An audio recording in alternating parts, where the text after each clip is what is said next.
Bonjour tout le monde et bienvenue à Jaser avec Monsieur Coulard. Aujourd'hui, on va aborder un sujet qui est assez délicat mais très crucial. On va parler d'intimidation et de suicide. Ça va être une émission qui va être remplie d'émotions, d'authenticité puis surtout d'espoir parce qu'avec mon invité aujourd'hui, Annick Dinel, on s'est rencontrés dans un moment très douloureux. Moi, je venais de perdre ma nièce de 6 ans et toi, tu venais de faire l'impensable. Tu venais de perdre ta fille de 10 ans, Absolument. Anne-Sophie, qui s'est enlevée la vie. On ne rentre pas dans les détails par respect, mais il faut comprendre une chose, la raison de cette émission-là aujourd'hui. Anne-Sophie, elle a été victime d'intimidation.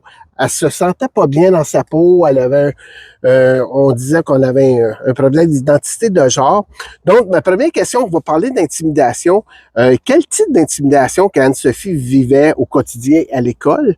Puis, après le drame, après le suicide de votre fille, tu as vécu de l'intimidation aussi. Quel genre Absolument. d'intimidation tu as vécu? Bon, on va y aller avec le premier segment. Anne-Sophie a été victime, dans le fond, surtout par les réseaux sociaux. Nous, elle n'avait pas accès chez papa ni chez moi à Internet pour les réseaux sociaux. Par contre, il est arrivé une journée que Anne-Sophie est allée chez une de ses petites amies. Elle a demandé de coucher là-bas. Son père y a accepté aussi. Donc, à ce moment-là, la petite fille, elle avait un compte de TikTok où ils se sont filmés à s'embrasser les deux filles. Puis par la suite, le retour en classe, on sait qu'en 2022, quand c'est arrivé le drame, c'était encore dans la période cruciale un peu de la COVID. Donc, les classes ne pouvaient pas mélanger un et l'autre. Et Anne-Sophie, sa petite amie auquel elle était chez, elle a mis la vidéo en ligne direct. Et par la suite, lorsqu'on lui a posé des questions, elle a répondu un petit peu vaguement. Puis, au retour des classes, la vidéo, elle avait fait le tour un peu de tous les enfants. Et la petite fille a décidé, elle, de dire que c'était l'idée de Anne-Sophie. Donc, elle s'est ramassée isolée, plus d'amis. Donc, voilà. Donc, un peu le gros phénomène, la cyber-intimidation, donc les vidéos, ça se propage très rapidement. Assez rapidement, Puis, oui. essayer de les effacer, c'est quasiment impossible.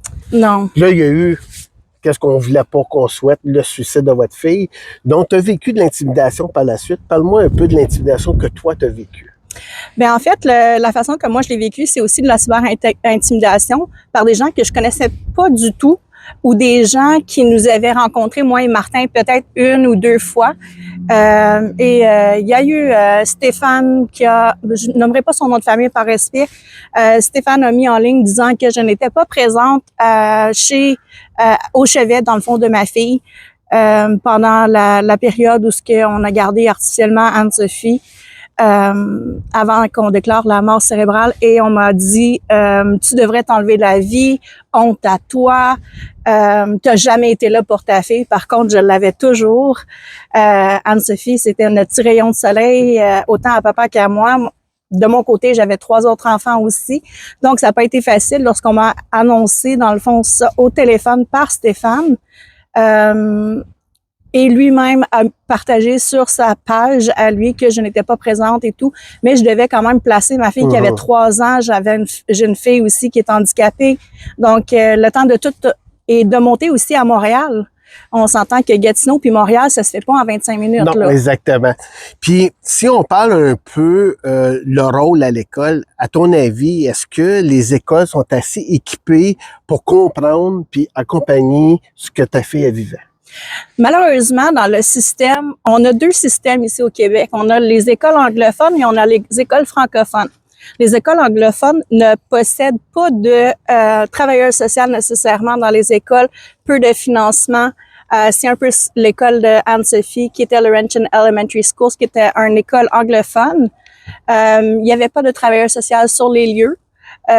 Et très vaguement aussi vu par les intervenants de l'école comme professeurs, direction. C'est pas mal tout, là. OK.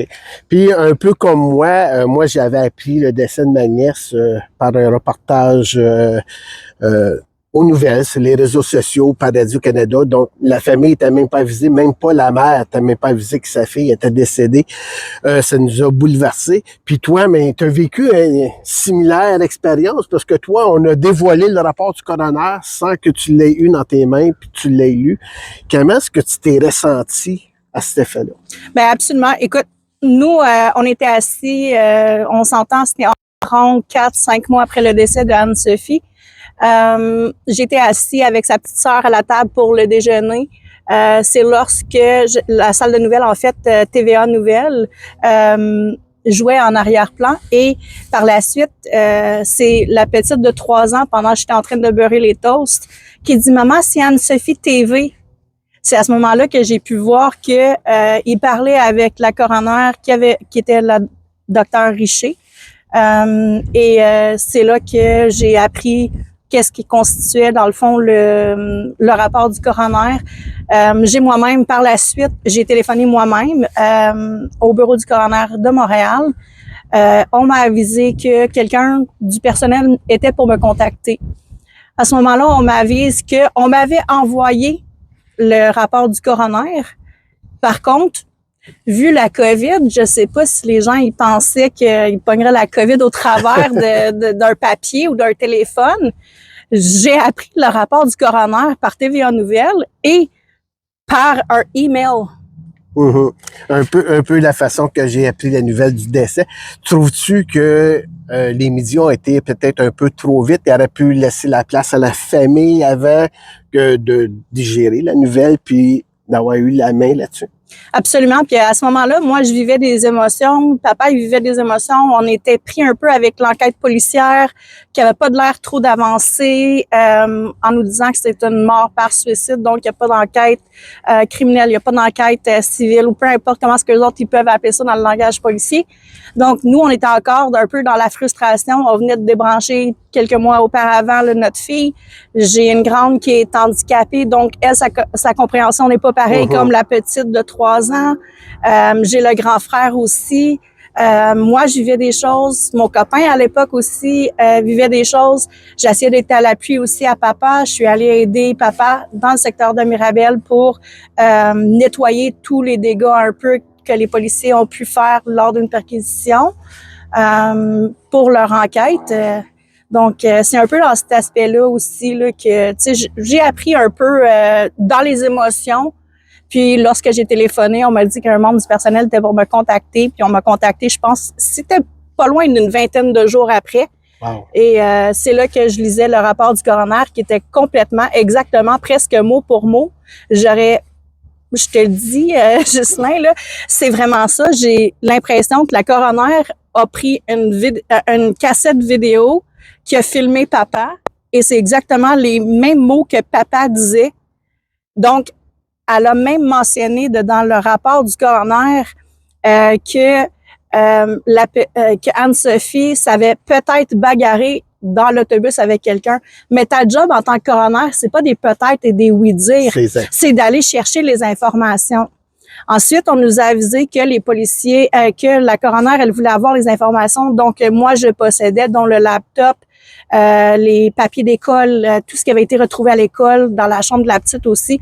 Donc, moi, j'avais tout rapatrié ça dans une boîte et je voulais donner les photos que j'avais trouvées, qu'Anne-Sophie elle-même, elle avait écrit « bully, backstabber » en anglais. Donc, intimidateur, ces choses-là, sur la photo de classe qu'on reçoit toute en début d'année.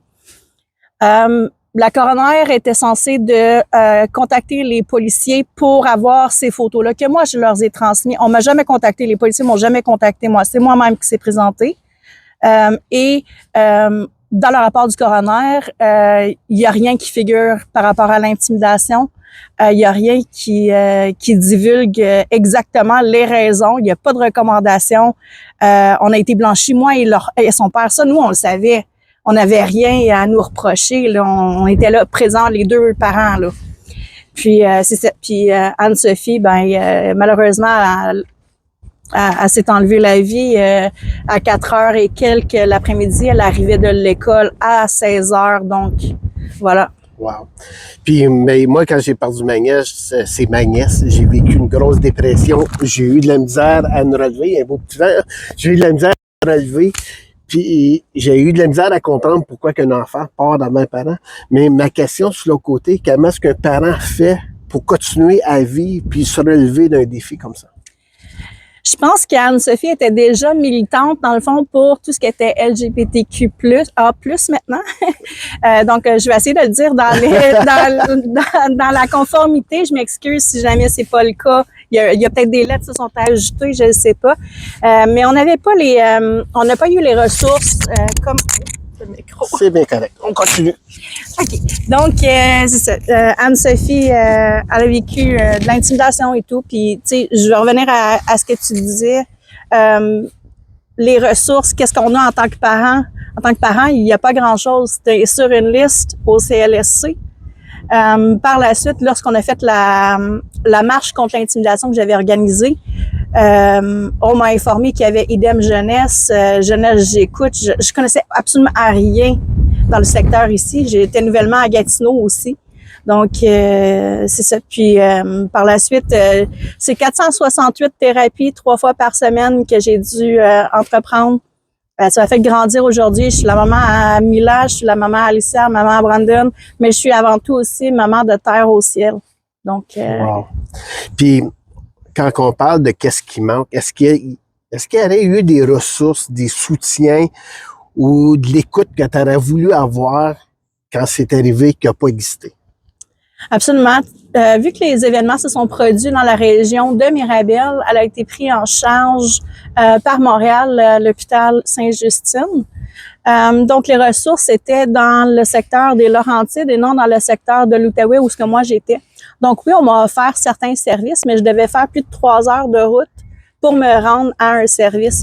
Donc, il y a eu suicide à Outaouais, je crois, qui ont venu porter une petite carte avec une peluche sur notre balcon. C'est comme ça que j'ai su les ressources. On m'a même pas téléphoné.